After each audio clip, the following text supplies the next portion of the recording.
The major frustration in my life is the fact that we're not stopping Iran from getting nuclear bombs. I worry about this every day. And it seems like almost nobody else is worrying about it. The administration is now policy in Congress. They're talking about containment, as if really they think you can contain Iran once they get nuclear bombs from not using them. I mean, the evidence is all there, from Ahmadinejad to the Khomeinis, about how they're going to use their missiles to try and destroy Israel and the United States. They currently have missiles that can reach Israel for sure, in Europe, and within a few years, the United States.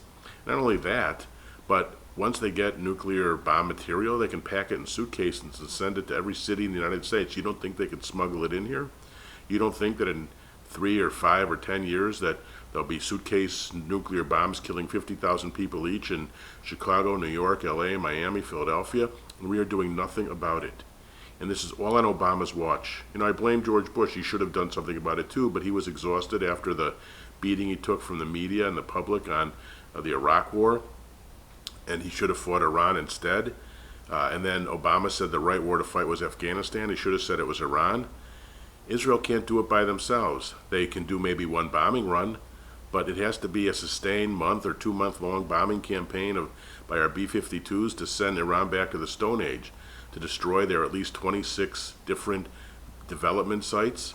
I mean, sure, you can put viruses in their computers, you can knock off their nuclear engineers who are aiding and assisting them, as happening now, but to stop them, you need a sustained bombing campaign.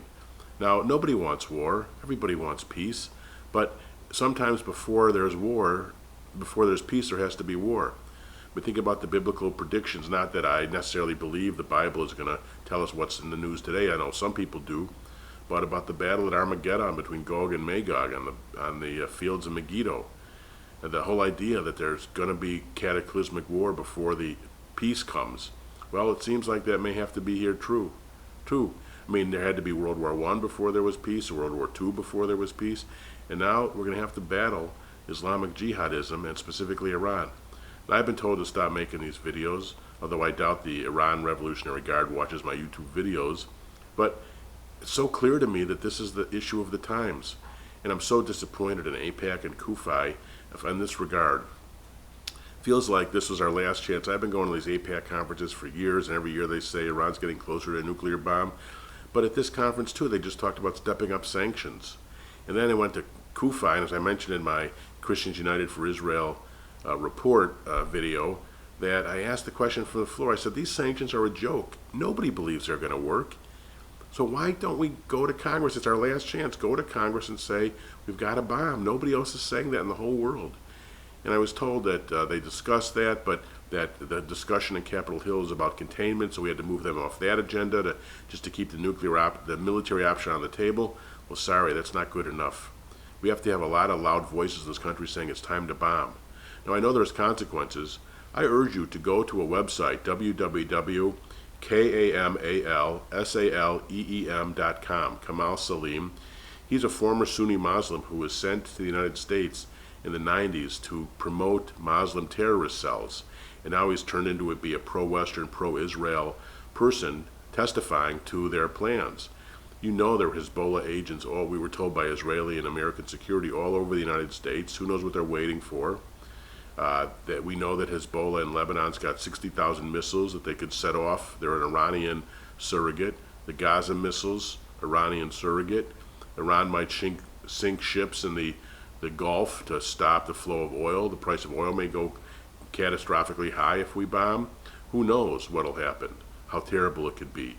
But if we don't stop them, I'll just tell you a story about 1981.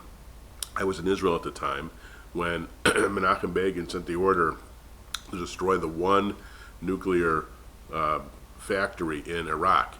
And immediately thereafter, Senator Rudy Boschwitz was accosted by a senior Republican senator who was his friend, who said, "What did you people do?" Senator Boschwitz, who was a member of mine, reported, he said, first of all, it's not me, my people, it's the surrogates, the sovereign state of Israel.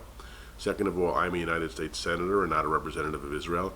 And third of all, come back in a week and you'll thank me.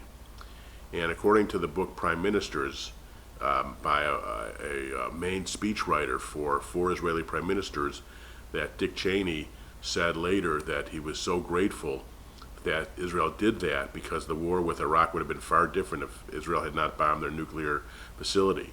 Just imagine a world now with Iranian nuclear weapons. What would that be? Even if they don't have to use them, they can intimidate the whole region. They're already intimidating the whole region. And for the President of the United States to allow this to happen is the worst decision of any president in American history. And just remember this, if bombs go off in your cities, you remember that it was Obama who did not do what he had to do to stop Iran. It's very simple.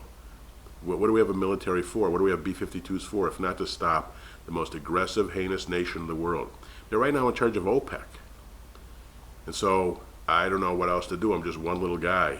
But it's so clear to me that we've got to stop Iran. We've got to stop them militarily because these sanctions are a joke. We've been talking about sanctions for a year. Iran's flourishing. You can get anything you want in Iranian shops today. They've figured out how to bypass all of these sanctions. Stepping up sanctions will not do one thing. The only answer is using military might, and we've got to do it right now.